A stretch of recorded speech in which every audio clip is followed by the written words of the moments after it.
उसको आप चुनावी मुद्दा बना के जब मैदान में उतरते हो कि इन्होंने 2000 दी, मैं 4 दूंगा, दूसरा क्या मैं 5 दूंगा, तीसरा क्या मैं 6 दूंगा, और जिसने कभी राजपाट में शायद हिस्सेदारी ना मिले वो कहता है कि मेरे को दो, मैं 10,000 दूंगा।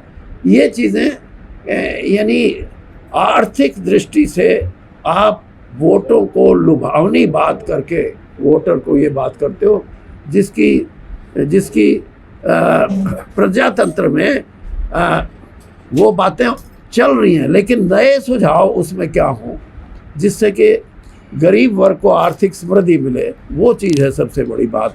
और इसी तरह किसान की समृद्धि की बात है, उसमें भी नए सुझावों की। एमएसपी का जो कंसेप्ट है, हम ये कहेंगे कि एमएसपी को दूसरी दृष्टि से देखना चाहिए ताकि हम ये कह सकें अब किसान आर्थिक तौर पे ये मानता है कि 75-76 साल की देश की आज़ादी में अब आर्थिक संपन्नता में मेरी भी हिस्सेदारी उतनी है जितनी किसी और उद्योगपति की या किसी व्यापारी की या किसी कॉमर्स के आदमी की हुई है। तो ये चीज़ें हैं जिनको नए सिरे से हम रखेंगे।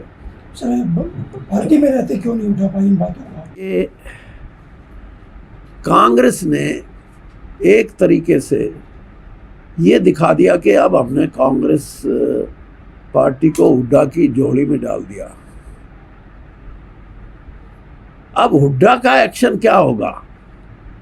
क्या वो इस जिम्मेवारी को एक बड़े नेता के रूप में निभा सकते हैं, या छोटी बातें करके ये मेरा आदमी है इसको टिकट दूंगा, मेरा वो नहीं है उसको नहीं दूंगा? तो कांग्रेस के लिए अब भी बड़ा भारी खतरा है। हाँ, कोई बड़े मन से कोई काम करे तो हो सकता है परिणाम ठीक आए, लेकिन हुड्डा जी को जितना मैं जानता हूँ आप भी नहीं जानते, कांग्रेस भी नहीं जानती, इसलिए मेरे से ज़्यादा मत कहलवाओ। सर, एक आखिरी सवाल। वो दोबारा सत्ता में आने का दावा कर रही है कांग्रेस पार्टी। बुजुर्ग सिंह हुड्डा कह रहे हैं कि अब परिवर्तन हो चुका है और लोग मन नहीं, मैं यही तो कह रहा हूँ। उस परिवर्तन, अगर वो मानते हैं इस परिवर्तन को, तो परिवर्तन पे सोचें कि आप कांग्रेस पार्टी आपने अपने पास रखी हुई है, क्या इस कांग्रेस पार्टी को आप बांट सकते हैं लोगों में? अगर बांटने में सक्षम हो तो हो सकता है परिणाम थोड़े बहुत ठीक आए, और अगर नहीं बांटने में सक्षम, जो कि वो नहीं है, वो कांग्रेस को अपने तक ही सीमित रखना चाहेंगे, तो कांग्रेस की हालत वो नहीं हो सकती जो आप कह रही है कि परिवर्तन है। फिर परिवर्तन किस बात का है? परिवर्तन लोगों का परिवर्तन नहीं, पार्टी के एटीट्यूड क्या है, पार्टी के लीडर का एटीट्यूड क्या है, ये चीज़ें हमेशा काम करती हैं किसी भी चेंज के लिए। और इस एटीट्यूड पे मेरा अपना ये मानना है कि मैंने आपको इशारों में बता भी दिया, अब ना समझो तो मैं क्या करूँ। कि मित्र की बात नहीं समझे आप? समझ गए क्या? खुल के बता दो। खुल के बता दो। मैंने आप लिख दियो, इतनी तो आप भी सोचो ना कि हमने क्या लिखना है। वो कह रहे हैं वो भी मेरा मित्र, वो भी मेरा मित्र।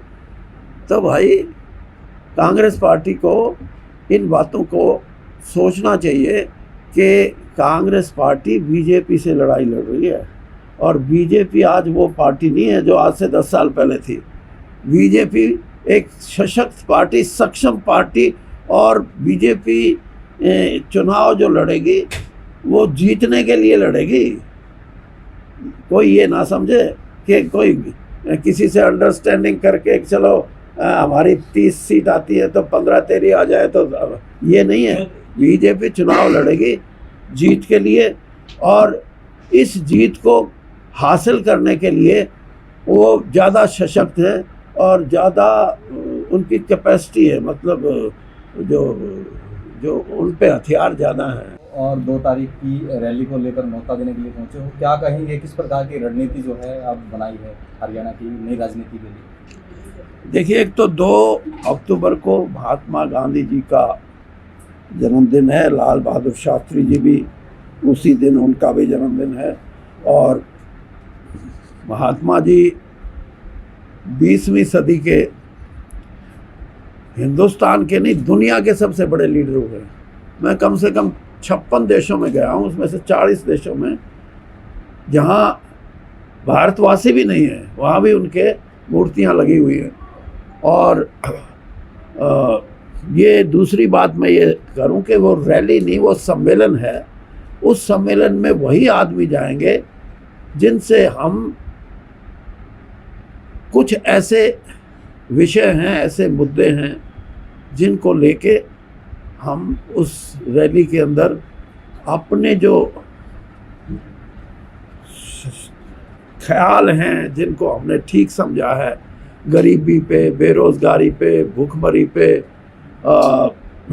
करप्शन पे, भ्रष्टाचार पे, किसान की आर्थिक दशा में कैसे सुधार बने, गरीब और जो कमेरा वर्ग है उसको आर्थिक संपन्नता में हिस्सेदारी कैसे मिले, और जो दो बड़े इशू हैं हरियाणा की राजनीति में क्या व्यवस्था में, वो एक तो स्वास्थ्य की सेवाएं जो शहरों तक सीमित हो जाती हैं, पीएचसी और सीएचसी की भूमिका में जो कमियां हैं, और इसी तरह शिक्षा का जो स्तर है वो भी गांव के अंदर जो शिक्षा पाने वाले बच्चे हैं उनकी वो शिक्षा में वो स्टैंडर्ड या वो उसका मापदंड नहीं बनता जो हर एक बच्चे का बनना चाहिए। ये हैं कुछ बातें, और इन बातों को हर सरकार ने कोशिश की है। मैं ये नहीं कहता 75 साल की आज़ादी में हर सरकार के प्रयास रहे हैं, लेकिन वो प्रयास वही हैं दकियानूसी, कंजर्वेटिव।